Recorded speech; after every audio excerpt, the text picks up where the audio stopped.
Welcome to the Loop English Pod, where you learn real English through real conversations. Today, Rachel has a job interview at a marketing company. She's nervous, but she's been preparing all week. Let's see how it goes. Part 1. Rachel arrives at the office and meets the hiring manager. Excuse me, I'm here for the interview.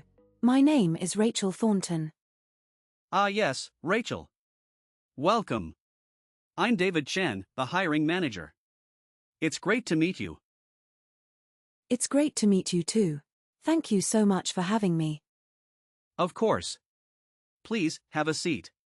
Can I get you anything, water, coffee? Water would be wonderful, thank you. No problem. So, how was your journey here? Did you have any trouble finding us? Not at all. I actually came by the office yesterday just to make sure I knew the route. Ha, that's very thorough of you. I like that. I just didn't want to be late. First impressions matter, right? Absolutely. So, Rachel, tell me a little about yourself. What's your background? Sure. I studied communications at university, and I've spent the last 3 years working in digital marketing at a small agency. Interesting. And what drew you to this particular position here at Brightline? Honestly, I've always been passionate about marketing, but I'm looking to move into a company where I can work on bigger campaigns with a larger team. That makes sense. We do handle some pretty significant accounts here. What do you know about what we do? I did quite a bit of research before today. Brightline focuses on brand strategy and content marketing for mid-size businesses. I was especially impressed by the work you did with the Hartwell account last year. You've done your homework. That's exactly the kind of initiative we look for. Let's look at some other ways to say what you just heard. Rachel said, "I'm here for the interview." You could also say, "I have an interview scheduled today," or "I'm here to meet with someone about the open position." David said, "Did you have any trouble finding us?" Other options include, "Was the office easy to find?" or "I hope you didn't get lost on the way here." Rachel said, "I've always been passionate about marketing." You could also say, "Marketing has always been a big interest of mine," or "I've been drawn to marketing for a long time." David said, "You've done your homework." You might also hear, "You've really prepared for this," or "It's clear you've done your research." Now let's listen to part 2. So let's dig into your experience a bit more.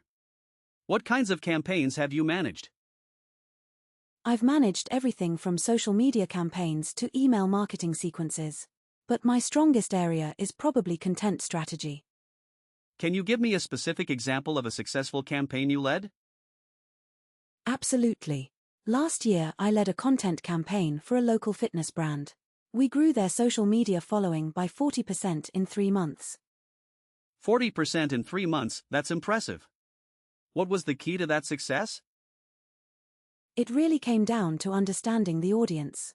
We spent the first 2 weeks just analyzing who was engaging with their content and what they actually cared about. Smart approach. Data-driven decision-making is something we value a lot here. Yes, I think guessing never gets you very far. You really need to let the numbers guide the strategy. I completely agree. Now, tell me about a challenge you faced in a previous role and how you handled it. That's a great question. Early in my career, I took on a project that was way over budget and behind schedule when it landed on my desk. That sounds stressful. What did you do? I broke it down into smaller tasks, reprioritized the timeline, and had some honest conversations with the client about what was realistic.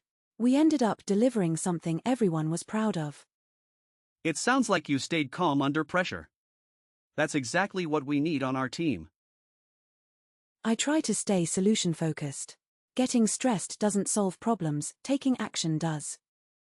Well said. And what skills are you still looking to develop? I'd love to get more experience with paid advertising and performance marketing. That's actually one of the reasons this role appeals to me. I know Brightline does a lot in that area. We do. And we actively invest in our team's development, so there'd be plenty of opportunities to grow in that direction. Here are more ways to express what you just heard. David said, "Can you give me a specific example?" You might also hear, "Could you walk me through a particular situation?" Or do you have a real example you could share? Rachel said, "It really came down to understanding the audience." You could also say the key factor was knowing the audience, or success depended on really getting to know who we were talking to. Rachel said, "I had some honest conversations with the client." Other phrasings include, "I had a straightforward talk with the client," or "I was upfront with the client about the situation." David said, "You stayed calm under pressure." You could also say, "You kept your head in a tough situation," or "You handled the stress well." Now let's listen to part 3. We're making good progress. Let me ask you about your longer-term goals. Where do you see yourself in 5 years? Ideally, I'd like to be leading a marketing team of my own. I enjoy the strategic side of things, and I'd love to mentor younger marketers. Good answer. We have a clear path to leadership here for people who show initiative. Now, in terms of salary, do you have a number in mind? Based on my research and my experience level, I was thinking somewhere in the range of £45,000 to £50,000. But I'm open to discussing the full package. That's very much in line with what we had budgeted for this role. Good to know we're on the same page. That's reassuring to hear. One more thing, if we were to offer you the position, when would you be available to start? I'd need to give my current employer 2 weeks' notice, so I could start about 2 weeks from an offer date. That works perfectly with our timeline. Before we wrap up, do you have any questions for me? Yes, actually.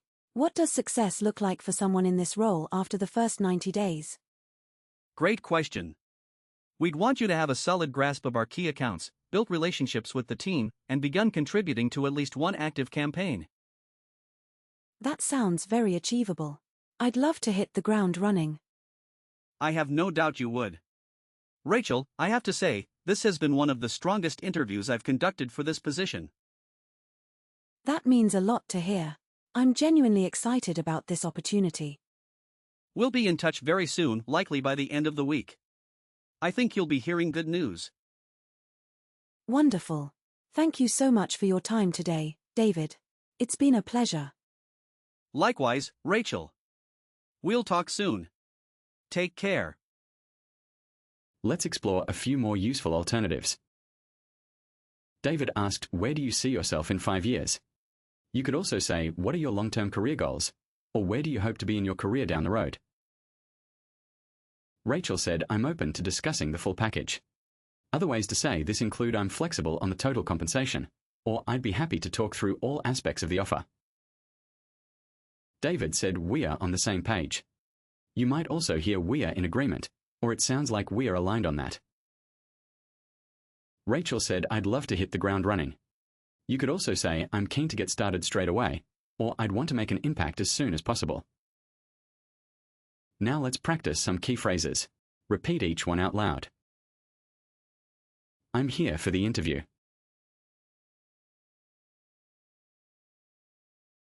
It's great to meet you. First impressions matter.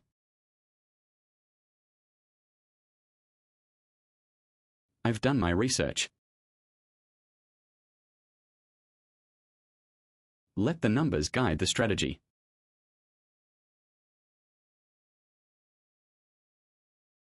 I stayed calm under pressure.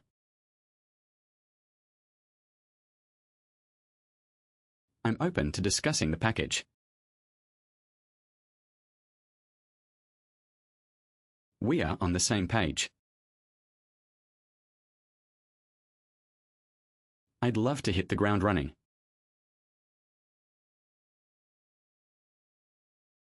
It's been a pleasure. That's all for today's episode. You followed Rachel through a complete job interview, from walking in the door to walking out with some very good news. Whether you're preparing for a real interview or just building your professional English vocabulary, these phrases will serve you well. If you found this useful, subscribe to the Loop English Pod so you never miss an episode. New conversations drop 3 times a week. Now here's a quick recap of the key phrases from today. Listen carefully.